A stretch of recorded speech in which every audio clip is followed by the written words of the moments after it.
ये देखो डंडा चल रहा है, ये डंडा मारा उसको, ये डंडा मारा, एक और मारा भाई। भाई ये चल के, ओ ये लो, और तेज पड़ गया उसको डंडा।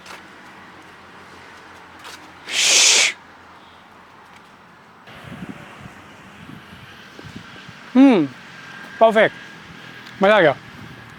वैसे मैं एक चीज़ बताऊं आप लोगों को कि जब भी मैं इको में इस तरीके से कुकिंग करता था ना, तो मैक्सिमम लोग आके पूछ लेते थे कि भैया खाने में क्या है। समझ गया ना, कि उनको लगता था कि दुकान खोली हुई है किसी ने, ढाबा टाइप का। लेकिन ईसुजू में मैंने जितनी बार भी खाना बनाया है, हार्ट अटैक से याद आया कि पिछले एक हफ्ते से मैंने व्लॉग नहीं डाला। मैं कहाँ था एक्चुअली, हॉस्पिटल के चक्कर लग रहे थे। मेरी चेस्ट में दबा के पहनता इतना पेन था कि बर्दाश्त से बाहर हो रहा था। बाकी चारों तरफ हरियाली हरियाली है और आसमान बिल्कुल साफ नज़र आ रहा है।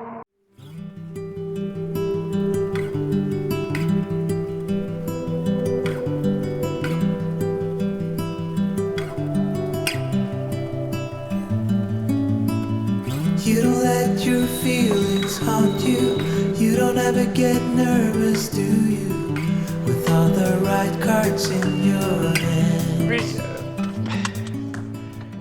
तो रात के बज रहे हैं 12:56। हम लोगों ने अभी अभी ईसुजू का पेट भरवाया है। यार इसको ना ईसुजू बोल बोल के मैं थक गया। इसका कोई ना कोई नाम रख दो यार, अब तुम ही रख दो। मुझे तो कुछ समझ ही नहीं आ रहा है कि मैं इसका क्या नाम रखूं। तो जो भी कमेंट में अच्छा नाम लगेगा मैं इसका नाम वही रख दूंगा, क्योंकि ईसुजू ईसुजू बोल के मैं थक गया हूँ। और वैसे ना इसके दो प्रोनाउंसिएशन है, एक तो काफी लोग बोलते हैं ईसुजू और कुछ लोग बोलते हैं आईसुजू। अब समझ ही नहीं आता। कंपनी से बात करता हूँ वो लोग ईसुजू बोलते हैं, बाहर कुछ लोग मुझे मिलते हैं वो आईसुजू बोलते हैं। समझ ही नहीं आता कि किसकी बात सुनी जाए। यार ये ना बहुत ज्यादा ना फनी लैंग्वेज वाला सीन हो गया अपना। वो अमिताभ बच्चन साहब ने बोला ना, English is a very funny language. तो समझ ही नहीं आता कि भैया क्या नाम पुकारे। अब तो इसका नामकरण कर ही देना चाहिए। फिलहाल हमने इसका फिल करा लिया है पूरा डीजल, और रात के बजने वाले हैं 1 और हमने अपनी जर्नी शुरू कर दिया कैंपिंग की। इस बार हम लोग बनाने वाले हैं बहुत बढ़िया बढ़िया फूड, फुल नेचर के मजे लेने वाले हैं, फुल ओवरलैंडिंग करने वाले हैं। कैंपिंग तो हम लोग बहुत कर चुके हैं, अब करेंगे ओवरलैंडिंग। वैसे तो बहुत सारे लोग जानते होंगे ओवरलैंडिंग कैंपिंग में कितना फर्क है, और जो लोग नहीं जानते हैं आपको कमिंग व्लॉग्स में पता लग जाएगा कि ओवरलैंडिंग में, कैंपिंग में, सर्वाइवल कैंपिंग में और बजट ट्रैवल कैंपिंग में क्या फर्क है। तो चलो आज की जर्नी शुरू करते हैं धूम धड़ाके के साथ। Now I got to up price on y'all. Snake eyes on dice for y'all. Shoulders on ice for y'all. A6 all the hate. I won't get a ball today. Got lost in the ball and A's. I'm flipping the balls. I'm flipping the on record, off record. I still count wins when they got it. On record, off record. I let them take advantage. I was. तो आगे देख रहे हो police वाला है और full check post लगा रखी है। समझ ही नहीं आ रहा भैया क्या सीन है। लगभग 15 मिनट हो गए खड़े हुए, क्या चेकिंग चल रही है नो आइडिया। बहुत सारी ऐसी वीडियोस देखी है मैंने कि चेक पोस्ट पे चेकिंग चल रही होती है और जो कल्प्रिट होता है वो अपनी गाड़ी निकालने के चक्कर में इधर और ठोक देता है। और ये पुलिस वाले भाई साहब उसे पता नहीं क्या बोल रहे हैं, और भी पुलिस वाले भाई साहब आ गए। ये देखो डंडा चल रहा है, ये डंडा मारा उसको, ये डंडा मारा, एक और मारा भाई। भाई ये चल के, ओ ये लो, और तेज पड़ गया उसको डंडा, ये पड़ गया एक और डंडा। सीन क्या है समझ ही नहीं आ रहा है। फुल ट्रैफिक रोका हुआ है जबरदस्त। तो मैं लेफ्ट काटने की कोशिश कर रहा हूँ। चलो जी, आगे वाला ट्रक भी हट ही गया फाइनली। तो भैया ये थे 5 नंबर वाले। तो जितने लोग बिजनेस करते हैं रात में, जिन लोगों का माल जाता है उन लोगों को पता होगा कि 5 नंबर वाले क्या चेकिंग करते हैं। तो वही चेकिंग चल रही थी, इसीलिए ना ट्रक वाले अपना माल निकालने के लिए जगह ही नहीं दे रहे थे काटने के लिए, फटाफट निकाले जा रहे थे। क्योंकि इन्होंने एक बार रोक लिया पूरा रायता फैल जा रहा है। तो बढ़ गया हमारा पहला टोल प्लाजा। ये अलग से खून पिएगा भैया जी। चलो इसको भी पीने दो भैया, जब इतने लोग खून पी रहे हैं तो इसको भी पीने दो। काटो जी भैया। क्या बात है, बड़ी फास्ट सर्विस है भैया। ब्रेक भी लगाने का मौका नहीं लिया, सीधा टोल कट गया।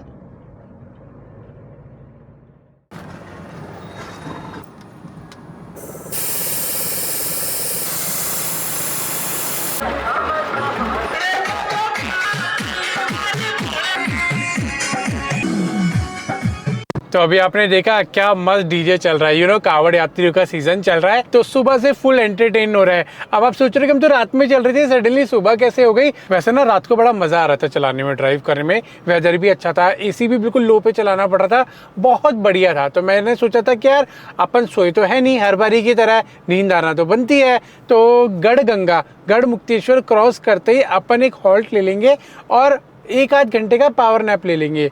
लेकिन मैं भूल गया कि अभी कावड़ सीजन चल रहा है और गढ़गंगा से कावड़ यात्रियों का पूरा मेला शुरू हो जाता है।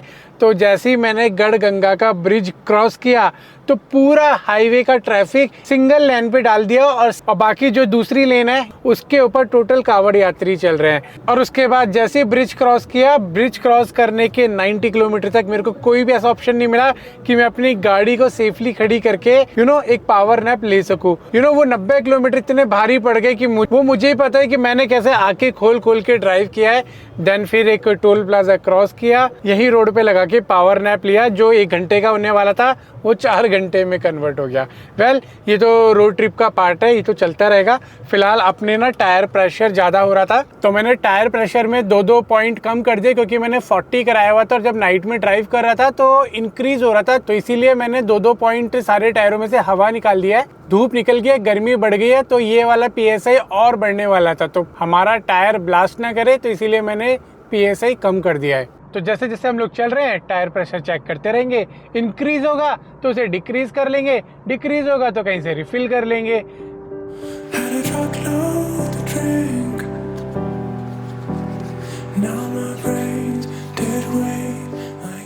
तो शॉर्ट्स पहनने के कुछ फ़ायदे भी होते हैं, कुछ नुकसान भी। तो अभी मैं जहाँ रुका हूँ और बारिश का सीज़न है, घास ही घास हो रखी है और यहाँ पे फुल जंगली मच्छर हो रखा है। थोड़ी देर रुका हूँ और फुल पूरे मतलब अच्छा खासा काट लिया है, खुजली पे खुजली हो रही है। तो मैं ओडोमॉस लाया था, एज ऑलवेज जैसे मैं रखता हूँ, तो ओडोमॉस मैंने लगा लिया है ताकि थोड़ी सी राहत मिल सके। फिलहाल मैं यहाँ पे रुक गया था ब्रेकफास्ट करने के लिए। बहुत बढ़िया जगह दिखी मेरे को चलते चलते रोड के बिल्कुल साइड में, और मैंने सोचा कि यहीं पे अपना ब्रेकफास्ट कुक कर लिया जाए। फुल जंगल ही जंगल है और फुल पेड़ ही पेड़ है, छाँव के बीच में आराम से हम लोग अपना खाना बनाएंगे।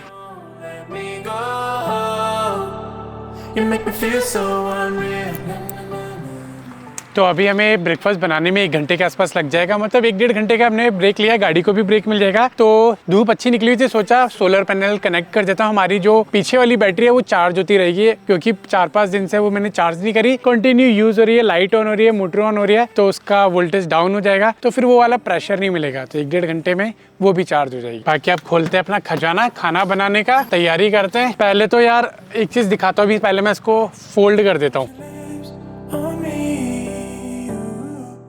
यहाँ देखो, यहाँ हमारा सारा सामान कैसे रखा है, अपनी साइकिल रखी है, अपना और भी सामान रखा हुआ है। तो आप सोचो कि अगर जैसे मुझे कुकिंग करनी होती थी तो ये सारा सामान देख के ना मैं इग्नोर मार देता था, क्योंकि यार अंदर से कौन सामान निकालेगा, कौन बनाएगा, कौन फिर वो करेगा, तो बहुत देख के ना आलस आता था, क्योंकि अपना हाथ साथ देता नहीं उस तरीके से, तो इसीलिए अपन इग्नोर मार देते थे। बाकी अब नो टेंशन, बस हमें प्यार से इन्हें बाहर खींचना है। हमारी किचन चालू, कहीं भी कभी भी किसी भी वक्त, और जो मन चाहे वो बनाओ खाओ और कैंपिंग लाइफ के मजे लेते जाओ। चलो पहले फटाफट मैं सेट कर लेता हूँ, अंदर इसका रेगुलेटर लगा लेता हूँ गैस स्टोव का।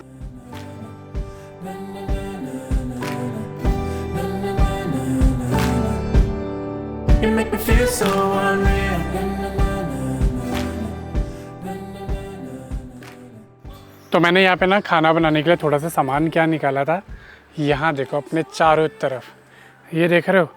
अरे यार, अगर मैंने एक को भी कुछ भी डाला ये मेरे ऊपर लपक जाएंगे, और ये मेरे ऊपर कब लपक जाएंगे मुझे पता भी नहीं चलेगा भाई। ये देखो, ये तो बिल्कुल पास में आ गया, काटना ले यार। वो देखो छोटा सा बेबी है उस वाले मंकी के पास।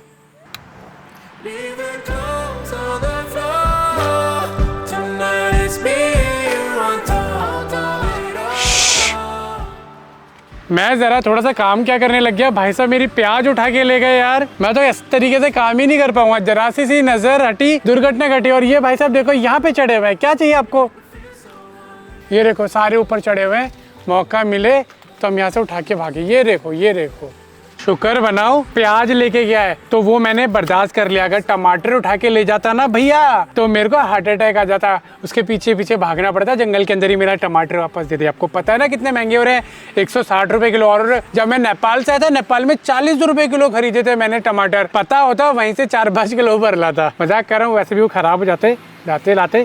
फिलहाल हार्ट अटैक से याद आया कि पिछले 1 हफ्ते से मैंने व्लॉग नहीं डाला। मैं कहाँ था एक्चुअली, हॉस्पिटल के चक्कर लग रहे थे। मेरी चेस्ट में दबा के पहनता, इतना पेन था कि बर्दाश्त से बाहर हो रहा था। मैं कार्डियोलॉजिस्ट से मिला, उसके बाद मैंने सारे टेस्ट करा लिए, इको, प्रोपेनिन, बहुत सारे टेस्ट होते हैं इसके कार्डियोलॉजिस्ट के। तो मैंने सारे टेस्ट करा लिए और उसके बाद पता क्या निकला?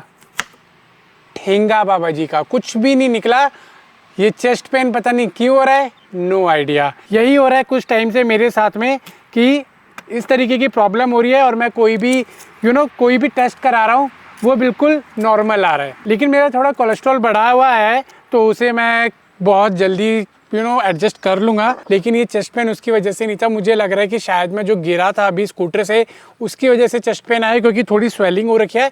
स्वेलिंग बाद में आई है। और जो मेरी ये बोन नहीं है, ये जब हड्डी हिलती है तो उसकी वजह से पूरा पेन आता है यहाँ पे। तो मे बी ये रीज़न हो सकता है चेस्ट पेन का। लेकिन जिस हिसाब से चेस्ट पेन हो रहा था मुझे तो लगा कि भैया अपना तो टाइम आ गया है ऊपर जाने का। तो इसीलिए चक्कर लग रहे थे हॉस्पिटल के। शुक्र है ऊपर वाली की दया है, थोड़ी सी रहमत है उसकी कि अपन अभी इन सिचुएशन से बहुत कोसों दूर है। बाकी डाइट थोड़ी सी मेंटेन करनी है। अभी हम लोग इसीलिए ट्रिप पर निकले कि खूब एक्टिविटी करेंगे, खूब भागेंगे दौड़ेंगे और अपना वेट कम करेंगे। और जो कोलेस्ट्रॉल वाली प्रॉब्लम हो रही है इसको भी नॉर्मल करेंगे। इस वाली ट्रिप के ऊपर कोशिश करूँगा ये मैं कंटिन्यू करूँ। लेकिन खाऊंगा भी दबा के, छोड़ूंगा नहीं भैया। खाने में कॉम्प्रोमाइज़ नहीं हो सकता मुझसे। पेन में कॉम्प्रोमाइज़ कर लूँगा लेकिन खाने में नहीं कर सकता। बाकी चले गए ना, शुक्र है चले गए। हालत ख़राब हो रही थी। अभी तो प्याज लेके गए, 2 मिनट आगे जाता तो पनीर भी गायब था, टमाटर भी गायब था, देसी घी का डब्बा भी गायब था। सोचा था पहला खाना मैं बना के खाऊंगा पर पहला निवाला वो ले गया। चलो, जिसके दाने दाने पे लिखा है खाने वाले का नाम। तो अपनी प्याज तो कट गई है और फटाफट से आलू भी काट लेते हैं। क्या बनाने वाले हैं वो थोड़ी देर में आपको पता ही लग जाएगा। शायद आपने थंबनेल देख लिया होगा तो हम लोग वो बनाने वाले हैं। और अगर मैंने थंबनेल में और टाइटल में शेयर नहीं किया होगा तो वो मैं आपको थोड़ी देर में शेयर कर दूंगा। बाकी जब मैं यहाँ आया था तो काफ़ी सारे लोग यहीं के थे, वो आ गए जब मैंने सेट वगैरह खोला था। तो हर कोई खुश होता है ऐसी चीज़ें देख के, क्योंकि ऑलमोस्ट सभी का ड्रीम है कैंपिंग करना, ओवरलैंडिंग करना। तो जो उन लोगों के चेहरे पे खुशी थी वो देख के कुछ चीज़ें ऐसी होती है ना जो लफ्ज़ों में बयान नहीं कर सकते, वही हिसाब किताब था। अब बारी है सबसे महंगी वेजिटेबल की।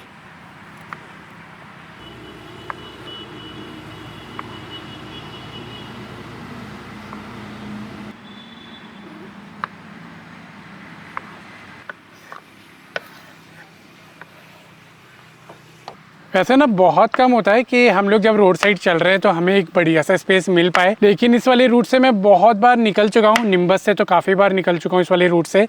तो ये वाला एरिया थोड़ा सा माइंड में था। लेकिन क्या होता था, जब भी दिखती थी मैं यहाँ से आगे बढ़ चुका होता था। और आज मेरे को ये वाला स्पॉट टाइम से पहले दिख गया तो मैंने कहा यहीं चकदे फटे 90 किल्ली करते हैं और अपना ब्रेकफास्ट कुक कर लेते हैं।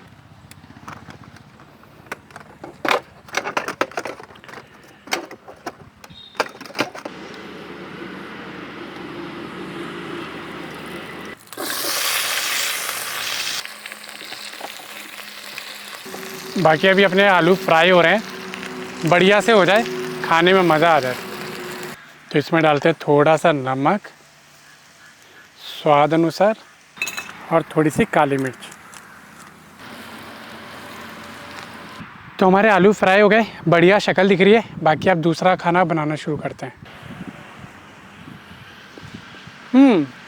परफेक्ट, मज़ा आ गया।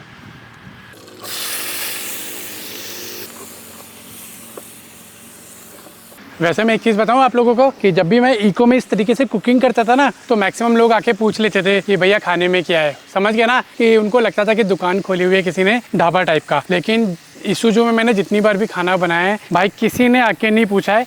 आके ये पूछता है कि आप यूट्यूबर हो और दूसरी चीज़ कैंपिंग करने निकले हो, घूमने निकले हो। अभी तक किसी ने ये नहीं बोला कि भाई साहब बर्गर मिलेगा, फ्राइड राइस मिलेंगे। इको में बहुत इंसिडेंट हुआ है ये मेरे साथ में। अब डालते हैं टमाटर, टमाटर भी फ्राई ऑलमोस्ट हो गए हैं, तो मैं हरी मिर्ची डाल रहा हूँ। थोड़ी सी पहले डालनी थी, कोई बात नहीं, 1 हफ्ता हो गया ना कुकिंग ना किए हुए, 1 हफ्ता क्या थोड़ा सा ज़्यादा टाइम हो गया, तो आप समझ रहे हो भूल सा गया हूँ। बट अब रोड ट्रिप पे निकल गए हैं तो अपन को सब कुछ याद आ जाएगा।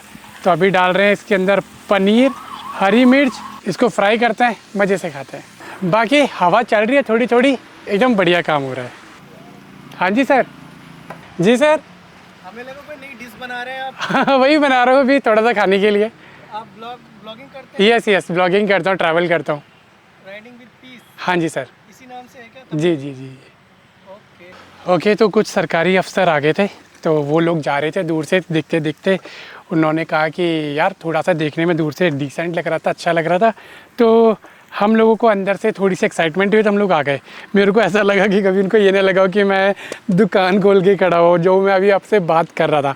तो फिलहाल हमारा बन गया है अभी भरता पनीर वाला, प्याज टमाटर करके। अब इसके बाद इसमें आगे का प्रोसेस शुरू करते हैं। तो करते हैं अनबॉक्सिंग अपने फूड की। तो अभी मैं निकाल रहा हूँ टैकोज़, तो इसके अंदर इसको रिफ़िल करेंगे, गिर ना जाए।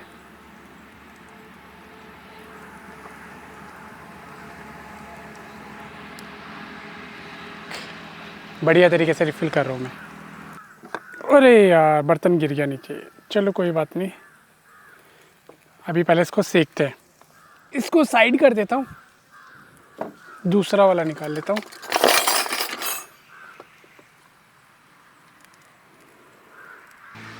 तो कुछ इस तरीके से मैं सेक रहा हूँ।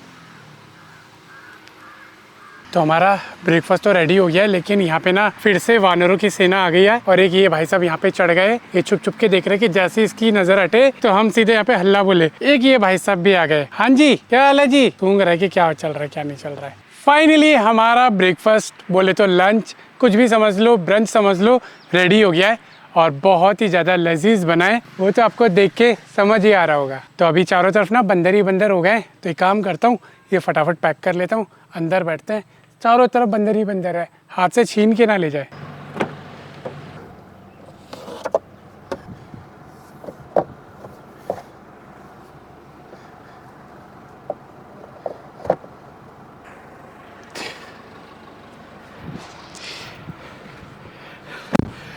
फाइनली 15 से बच के हम लोग गाड़ी के अंदर आ गए। अब यहाँ बैठ के आराम से खाएंगे, कोई दिक्कत नहीं है। बाहर गर्मी भी लगने लगी थी, थोड़ी देर पहले तक हवा चल रही थी, हवा बंद होते ही बिल्कुल घमस हो गई है। और आपको पता है इस तरीके के पेड़ वाले इलाके में किस तरीके की घमस हो जाती है और काम ख़राब हो जाता है। अरे यार अपन सॉस भूल गए, शिट। चलो बिना सॉस के अभी इंजॉय करते हैं, मज़ा आ गया। फाइनली टैकोज़ हमने अपनी कैंपिंग में बना ही लिए।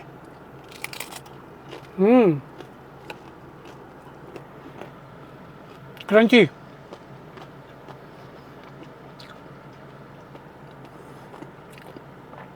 एकदम बढ़िया।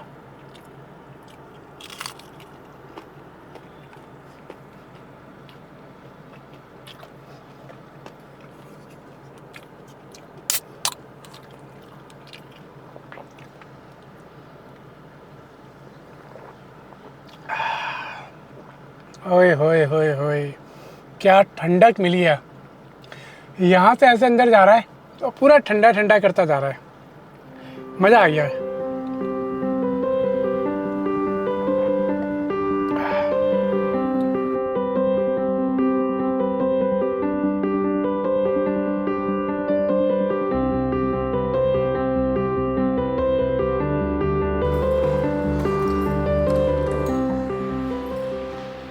ठीक है भैया, थोड़ी देर से घूम के आता हूँ, ध्यान रखिएगा। तो यहाँ खड़ी है हमारी ईसुजू और हमने ले लिया था होटल। तो जहाँ पे भी हम लोग खाना बना रहे थे वहाँ से लगभग 5-7 किलोमीटर मैं आगे आया और मैंने ले लिया था होटल, बिकॉज इस राइड को कोई और भी ज्वाइन करने वाला है, तो इसीलिए उनके लिए मेरे को वेट करना पड़ रहा है। वो पहुँचेंगे रात के 9 बजे तक। पीछे रुक नहीं सकता था क्योंकि गर्मी थी, मच्छर बहुत काट रहे थे, आप समझ सकते हो, झाड़ियों वाला इलाका था, डेंगू वगैरह होने का डर रहता है, इन चीज़ों का भी ध्यान रखना पड़ता है। इसीलिए होटल ले लिया। 9-10 बजे वो आएंगे, यहाँ नाइट स्टे करेंगे और कल निकल जाएंगे अपन कैंपिंग के लिए। अब कौन आ रहे हैं वो मैं आपको मिलवाता हूँ रात में जब वो पहुंचेंगे। फिलहाल अभी हम लोग फ्री थे तो मैं सोच रहा हूँ घूम के आ जाता हूँ। अब घूमने के लिए पता है क्या है, अब इतनी बड़ी गाड़ी लेके यार मैं कहाँ जा पाऊंगा, तो इसीलिए मैंने सोचा कि अपनी डूडल निकाल लेते हैं। तो यहाँ पे डूडल निकाल लिए, रेडी कर लिए, बस कैमरा वगैरह लगाते हैं, निकलते हैं। फाइनली चलो जी निकल गए हम लोग एक्सप्लोर करने के लिए। मुझे लगता है मुझे इसकी सीट ऊपर करनी पड़ेगी, अभी बहुत ही ज़्यादा नीचे है। बाकी चारों तरफ हरियाली हरियाली है और आसमान बिल्कुल साफ नज़र आ रहा है, सफ़ेद सफ़ेद बादल हैं। मुझे तो लगा था बारिश पड़ेगी क्योंकि बारिश वाला प्रेडिक्शन दे रखा था, लेकिन बारिश पड़ी नहीं है। और जो शांति है ना, ओहो हो, क्या बयान करूं मैं आप लोगों को, एकदम बढ़िया, फुल पीसफुल। थोड़ी सी अच्छी जगह मिले तो आराम से बैठेंगे, चिल मारेंगे, क्योंकि जो हमने इतना घी शी खाया है उसको निकालना भी तो है शरीर से। पहले तो मैं सोच रहा था कि नॉर्मल साइकिल ले लेता हूँ क्योंकि वो बहुत ज़्यादा कॉम्पैक्ट हो रही थी। एक डिकैथलॉन में भी आती है, 19,000 रुपीज़ की है, बहुत छोटी साइकिल है वो और ज़्यादा कॉम्पैक्ट हो रही थी, लेकिन उसके अंदर ना बैटरी नहीं थी। मुझे किसी ने सजेशन दिया कि आप बैटरी वाली साइकिल लेना, तभी आपको फ़ायदा होगा, क्योंकि बहुत सी कंडीशन ऐसी हो जाती है कि बॉडी एग्जॉस्ट हो जाती है और आप फिर ज़्यादा ट्रैवल कर नहीं सकते और ज़्यादा लंबा घूमने भी नहीं जा सकते, फिर टाइम भी कंज्यूम होता है। बैटरी रहेगी तो आप आराम से एक्सप्लोर कर सकते हो।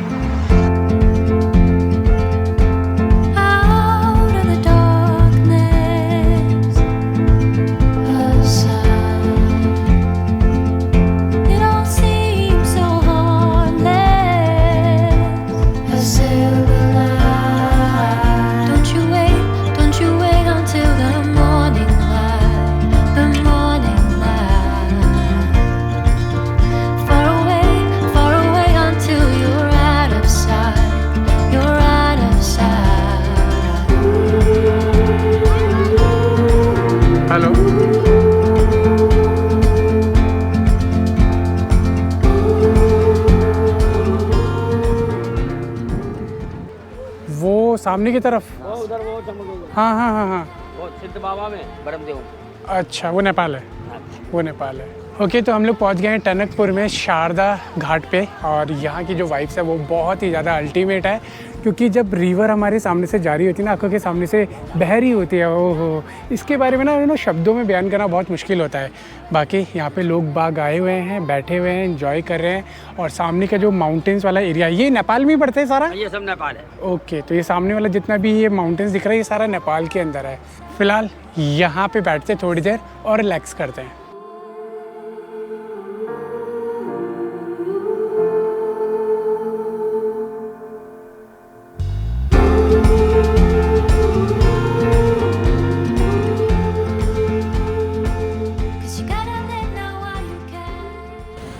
तो लगभग मुझे यहाँ बैठे हुए 10 मिनट हो गए और बहुत मज़ा आ रहा है, फीलिंग एकदम बढ़िया, ठंडा ठंडा वेदर है। मन करे कि बस बैठा रहूँ और थोड़ा डुबकी शुबकी मार लूँ, लेकिन फ्लो काफ़ी तेज़ है और अपने को तैरना आता नहीं है, पता लग रहा है बह गए। तो उधर एक भाई तैर रहे हैं यहाँ पे, और ये देखो कैसे तेज़ बहते हुए जा रहे हैं, लोग देख रहे हैं, इसी से पता लग रहा है।